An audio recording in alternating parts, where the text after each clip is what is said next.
예수님께서는 좋지 않은 믿음을 예로 드실 때에는 꼭 바리새인과 서기관들을 끌어들이셨습니다. 예수님은 자주 바리새인과 서기관들을 무대의 중앙에 세워두시고는 잘 봐라, 이들이 하는 짓이 이 세상에서 너희가 볼 수 있는 최악의 믿음이다라고 선언하셨습니다. 그래서 예수님은 이들의 믿음을 회칠한 무덤에 비유하셨지요. 마태복음 23장 27절부터 28절은 이렇게 말씀하고 있는데요, 우리 같이 한번 읽겠습니다. 화 있을진저 외식하는 서기관과 바리새인들이여, 회칠한 무덤 같으니 겉으로는 아름답게 보이나 그 안에는 죽은 사람의 뼈와 모든 더러운 것이 가득하도다. 이와 같이 너희도 겉으로는 사람에게 옳게 보이되 안으로는 외식과 불법이 가득하도다. 겉으로는 뻔지르르하게 신앙생활을 잘 하고 있지만 이들의 속은 다 썩어 있어서 더러운 악취를 뿜어낸다고 예수님은 말씀하고 있는 것이지요. 그렇다면 여러분, 이들의 믿음은 어떤 믿음이었기에 예수님은 이들의 믿음을 최악의 믿음이라고 선언하고 있는 것일까요? 첫째로 그들의 믿음은 차가운 믿음이었습니다. 다른 말로 하면 사람들에게 차가운 규정의 잣대를 들이대는 믿음, 이것을 최악의 믿음이라고 예수님은 말씀하고 있는 것이지요. 여러분, 오늘 본문 말씀은 예수님이 맹인의 눈을 뜨게 하신 사건을 말하고 있습니다. 여러분, 맹인이 눈을 뜬다는 것이 얼마나 큰 기적이고 이것이 사람들에게 축복과 축하받기에 얼마나 마땅한 일인가요? 가령 내 친구 아들이 이제 40 넘어 결혼한다는 소식을 들으면 기쁘지 않겠습니까? 내 친구 아들이 좋은 직장에 취업했다는 소식만 들어도 축하해주고 싶지 않나요?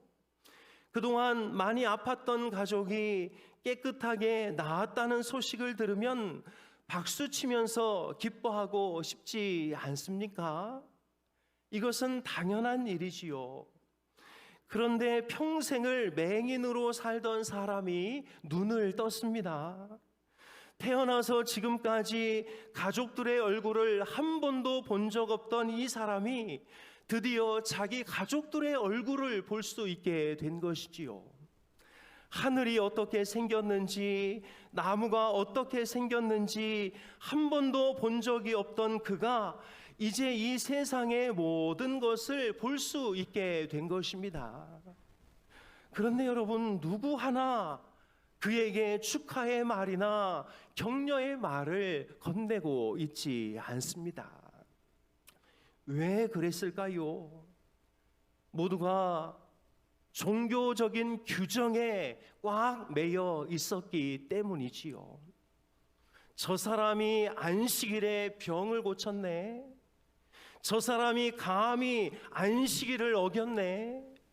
이런 규정에 꽉 매여 있으니까 맹인이 눈을 뜨게 된 이 놀라운 순간에도 그를 축하하거나 박수를 보내기는커녕 그에게 차가운 시선을 보내고 그를 비난하는 데만 급급했던 것이지요. 여러분, 사람이 규정에 매이면 그 사람은 점점 차갑게 변해 갑니다. 무엇을 했느냐 안 했느냐, 무엇을 지켰느냐 안 지켰느냐, 여기에 마음을 온통 빼앗기면 그때부터 다른 사람의 감정과 다른 사람의 행동에 관심을 가질 수 없게 되는 것이지요. 그래서 여러분, 규정에 매여서 사람을 힘들게 하는 신앙은 좋은 신앙이 아닙니다. 규정 안에다가 사람을 막 꾸겨 넣는 그런 신앙은 바른 신앙이 아닌 것이지요. 왜냐하면 규정이 사람을 위해 있는 것이지 사람이 규정을 위해서 있는 것이 아니기 때문입니다. 이것이 바뀌면 사람이 냉랭해지고 차가워지고 늘 비난하고 다른 사람을 무시하게 되는 것이지요. 바리새인들과 같이 규정에 얽매이면 자신도 힘들 뿐만 아니라 다른 사람도 힘들게 하는 존재가 되어버리고 마는 것입니다. 제가 대형교회에서 부목사로 일할 때였는데요, 서울에서 장례가 났습니다. 서울의 한 교회에서 충성하시는 이 집사님이 조금 젊은 나이에 하나님의 부르심을 받았는데요, 그 집사님의 아들이 유니스트 교수로 울산에 내려와 있었는데 그분이 제 교구 담당이었습니다. 장례 소식을 듣고 구역 식구들과 함께 서울에 올라가니 마침 이 입관식을 하고 있었습니다. 아버님의 시신을 씻고 화장을 깨끗하게 하여 관에 이제 모시려고 하는 찰나에 아내와 자녀들이 막 울기 시작하였습니다. 아내 되신 어머님도 흐느껴 울고 자녀들의 울음이 조금씩 커지기 시작했지요. 관에 조금이라도 늦게 모시려고 자녀들이 아버지의 시신을 이렇게 붙드는 모습을 보면서 아버님이 평소에 자녀들에게 참 잘하셨구나 이런 생각이 들었습니다. 나중에 안 사실이지만 힘든 과정에서도 자녀들 학비 다 대고 유학 보내고 해서 그 자녀들을 교수 만들고 이렇게 했던 아주 신실하신 집사님이었다고 들었습니다. 그런데 갑자기 어떤 사람이 그 안치실의 통유리를 이렇게 치면서 말을 하기 시작하는데요. 자자자 그만 울어요. 아버지 천국 갔는데 뭐가 그렇게 슬퍼서 울어. 이제 입관 예배 드립시다. 알고 보니 그 돌아가신 집사님의 담임 목사님이셨는데요, 그 순간 울던 가족들이 막 당황해하면서 급히 눈물을 씻는 모습을 보이더라는 것이지요. 그때 저는 이런 마음이 들었습니다. 아유, 목사님 참 조금만 더 울게 내버려 두면 안 되나? 가족들이 저렇게 힘들어하고 아파하는 저 마음보다 목사님은 입관 예배가 더 중요한가? 충분히 울고 마음에 상처가 남지 않는다면 입관 예배 같은 거야 조금 늦게 드리면 어떤가? 물론 목사님도 이런저런 형편이 있었으리라 생각은 되지만 사실 저는 그날 좀 시린 마음을 안고 서울에서 내려온 기억이 있습니다. 여러분, 가족들의 마음이 중요한가요? 입관 예배가 중요한가요? 그 입관 예배가 뭐라고 남편과 아버지를 떠나보내는 그 가족들의 마음을 기다려주지 못했을까요? 입관 예배도 결국 가족들을 위로하려고 드리는 예배가 아닙니까? 가족들이 충분히 애도할 수 있는 그 시간을 방해하는 그 예배가 무슨 의미가 있을까요? 사랑하는 여러분, 규정보다 사람이 먼저입니다. 규정보다 사람을 먼저 생각하는 그 믿음이 좋은 믿음인 것이지요. 그래서 사도 바울은 이렇게 말한 것이 아니겠습니까? 즐거워하는 자들과 함께 즐거워하고 우는 자들과 함께 울라. 만일 한 지체가 고통을 받으면 모든 지체가 함께 고통을 받고, 한 지체가 영광을 얻으면 모든 지체가 함께 즐거워하느니라. 사랑하는 여러분, 이제 좀 따뜻한 성도가 되시기를 축복합니다.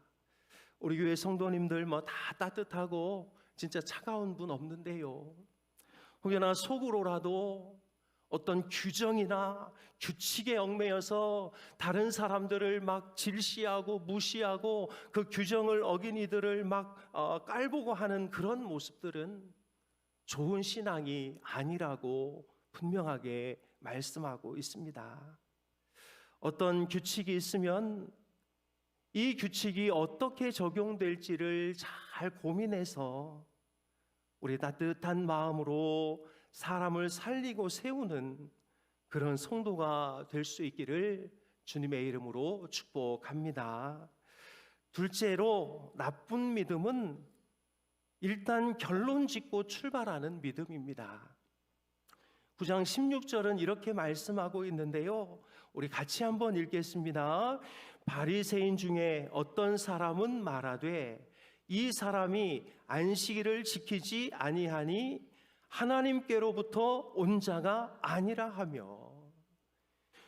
여기까지만 읽겠습니다. 바리새인들은 예수는 하나님의 아들이 아니다 이렇게 단정해 놓고 이 상황을 해석하기 시작한 것이지요.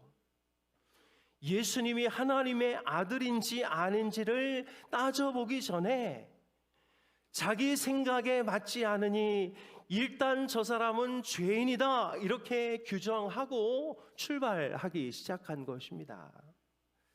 여러분, 누군가에게 문제가 발생되면 그 사람의 행동을 다 살펴본 후에 그게 진짜 죄인인지 아닌지를 판단하는 것이 옳은 것이지요. 예를 들어 교실에서 한 학생이 돈을 잃어버렸습니다. 그런데 그 돈이 다른 학생의 가방에서 발견이 되었어요. 그럼 그 학생이 범인인가요? 범인일 가능성은 높지만 진짜 범인이 아닐 수도 있습니다. 진짜 범인을 찾으려면 모든 상황을 다 종합해서 그 상황을 해석해야 진짜 범인을 찾을 수 있는 것이지요.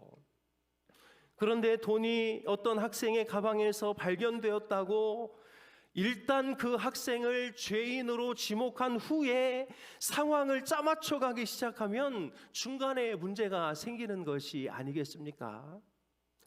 바리새인들이 딱 이 꼴인 것입니다. 그들은 일단 예수는 죄인이다 이렇게 결정해 놓고 예수가 죄인인 증거를 막 찾으려고 하니 중간에 이런저런 술수들이 나오게 되는 것이지요. 여러분, 어떤 문제가 발생됩니까? 첫째, 사실도 부정하려고 합니다. 18절은 이렇게 말하고 있는데요, 우리 같이 한번 읽겠습니다. 유대인들이 그가 맹인으로 있다가 보게 된 것을 믿지 아니하고 그 부모를 불러 묻되, 아니 뻔히 맹인이 눈을 떴는데 그 사실 자체를 부정하려고 하는 것이지요. 둘째는 다른 사람을 협박합니다. 22절인데요, 그 부모가 이렇게 말한 것은 이미 유대인들이 누구든지 예수를 그리스도로 시인하는 자는 출교하기로 결의하였으므로 그들을 무서워함이러라. 일단 정해놓고 자기 뜻대로 하지 않으면 출교하기로 결정해버린 것이지요. 셋째로 자기 생각을 강요합니다. 24절에 보면 이에 그들이 맹인이었던 사람을 두 번째 불러 이르되 너는 하나님께 영광을 돌리라. 우리는 이 사람이 죄인인 줄 아노라. 너 이 사람을 죄인으로 인정해라. 그래야 그게 하나님께 영광을 돌리는 것이다. 강요하고 있지요. 넷째는 다른 사람의 말을 듣지 않습니다. 27절에 보면 내가 이미 일렀으되 듣지 아니하고 어찌하여 다시 듣고자 하니까 당신들도 그 제자가 되려 하니까. 다섯째, 진리가 와도 받아들이려고 하지 않습니다. 34절에 보면 그들이 대답하여 이르되 네가 온전히 죄 가운데서 나서 우리를 가르치느냐 하고 이에 쫓아내어 보내니라. 진리가 오면 자기를 내려놓고 진리를 수용해야 하는데 일단 규정하고 들어가면 다른 사람의 말을 들으려고 하지 않게 되는 것이지요. 여러분, 그래서 일단 정해놓고 출발하는 믿음은 정말 위험한 믿음입니다. 여러분, 내가 좋아하는 사람이 좋은 일을 하면은요, 참 기분이 좋습니다. 그런데 내가 싫어하는 사람이 좋은 일을 하잖아요. 좋은 일을 했는데도 그 사람이 재수가 없습니다. 여러분, 이게 사람의 마음인 것이지요. 그러니 저 사람은 이렇다, 저 사람은 이렇다, 좋은 믿음은 이것이다, 이렇게 자기 생각대로 규정하고 출발하면 내 주변에는 다 재수 없는 사람들만 즐비하게 되는 것입니다. 일단 규정해 놓고 출발하다 보니 자기 주장과 안 맞으니까 억지를 부리고 대화가 안 되니 우기고 협박하고 강요하는 일들이 벌어지게 되는 것이지요. 여러분, 성도들 중에도 고집이 센 사람들이 있습니다. 본인들은 그것을 신념이라고 생각하는데요, 주변 사람들은 그것이 고집이라는 것을 다 압니다. 왜 그럴까요? 정해놓고 출발하니까 그런 것입니다. 자기 몰입에 빠져 있어서 자기가 기준이고 자기가 중심이고 자기 주장이 맞다고 생각하니까 수용성이 떨어지고 모든 정보와 자극을 거절하고 다른 이들의 행동을 판단하고 다른 사람의 생각을 재단하고 자기 입지를 굳히는 데만 온 정신을 쏟게 되는 것이지요. 여러분, 그리스 로마 신화에 나오는 프로크루스테스라는 사람을 아십니까? 프로크루스테스. 그는 그리스 아키타의 강도로서 아테네 교회의 언덕에 집을 짓고 살면서 강도 짓을 하였습니다. 처음에는 행인들을 자기 집으로 초대하여 맛있게 식사를 대접하고는 자기가 만든 침대 위에서 잠을 자게 하였습니다. 그런데 잠을 자다가 깨어보면 행인들의 손발이 침대에 묶여 있었다고 합니다. 그러면 이 프로크루테스는 행인의 키가 침대보다 크면 침대만큼 자르고 키가 침대보다 작으면 억지로 침대만큼 그 행인을 늘려서 죽였다고 합니다. 여러분, 이게 무엇을 말하는 것일까요? 자기 생각에 맞추어 남을 뜯어 고치려는 행위, 남을 죽이면서까지 자신의 기준을 굽히지 않는 횡포를 말하는 것 아니겠습니까? 사랑하는 여러분, 우리의 믿음은 어떠한가요? 혹 우리 안에도 이런 바리새적인 믿음이 있지는 않습니까? 말씀 앞에 겸손히 나를 비워 나를 점점 성장시켜 가는 믿음인가요? 아니면 내 틀을 일단 정해놓고 모든 것을 내 틀에 맞추려고 하는 믿음인가요? 하나님의 말씀을 빌려 자기 주장을 펼치려고 하는 사람들, 자기 주장에 맞지 않으면 억지로 그 사람을 늘리거나 잘라서 자기 기준 안에 들어가게 하려는 사람들, 이것이 바로 바리새인들이 가지고 있었던 믿음이며 예수님께서 가장 경계하는 믿음이라고 성경은 말씀하고 있습니다. 사랑하는 여러분, 내 생각을 내려놓고 하나님의 말씀 앞에 늘 나를 맞춰가는 성도가 좋은 성도입니다. 내 틀을 정해놓고 말씀과 신앙생활을 거기다 맞춰가려고 한다면 이것은 바리새인과 다를 바 없는 신앙생활인 것이지요. 오늘 우리는 두 가지 죽은 믿음의 모습을 살펴보았는데요.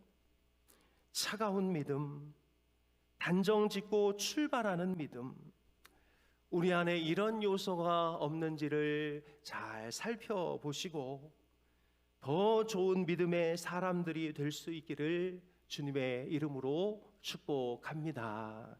기도하겠습니다. 하나님 아버지, 우리가 진실로 좋은 믿음의 사람들이 되기를 원합니다. 하나님의 말씀 앞에 늘 우리 자신을 내어놓고 우리 자신을 변화시켜 그 말씀 앞에 우리를 맞춰가는 그런 성도가 되도록 저희들을 붙잡아 주옵소서. 정말 맹인이 눈을 뜬 이런 기이하고 신기한 일을 보면서도 자신들이 정해놓은 규정과 자신들이 맞추어 놓은 그 틀 안에 모든 것을 집어넣으려고 하다가 냉랭한 신앙, 단정적인 신앙을 가지고 예수님의 책망을 받았던 바리새인들의 모습을 보면서 하나님 혹여나 우리 가운데 이런 믿음이 없는지를 잘 점검할 수 있도록 인도하여 주시옵소서. 하나님 아버지, 우리 울산 흰돌교회가 바리새적인 교회가 되지 않게 도와주시고 예수 그리스도를 닮은 교회가 되도록 인도하여 주시고 서로가 서로의 약점과 연약함을 인정하고 배려하며 하나님의 귀한 뜻을 이루어가는 복된 교회가 되도록 인도하여 주옵소서. 하나님, 우리 울산 흰돌교회 모든 성도들을 붙잡아 주시며 어느 곳에 있든지 항상 주님의 은혜 가운데 거할 수 있도록 도와주옵소서. 하나님, 우리 자녀들 위해 은혜를 더하셔서 저들의 인생이 복되게 하시고 저들의 인생 구분길 하나님께서 곧게 펴주셔서 하나님께 영광 올려드리는 복된 인생들이 될 수 있도록 함께하여 주시옵소서. 하나님 아버지, 이 시간 주님 앞에 귀한 예물을 올려드립니다. 우리가 드리는 예물이 아름답게 잘 쓰여지게 하시고 많은 사람들을 살리고 세우는데 쓰여질 수 있도록 은혜를 베풀어 주옵소서. 감사드리며 예수님의 이름으로 기도하옵나이다.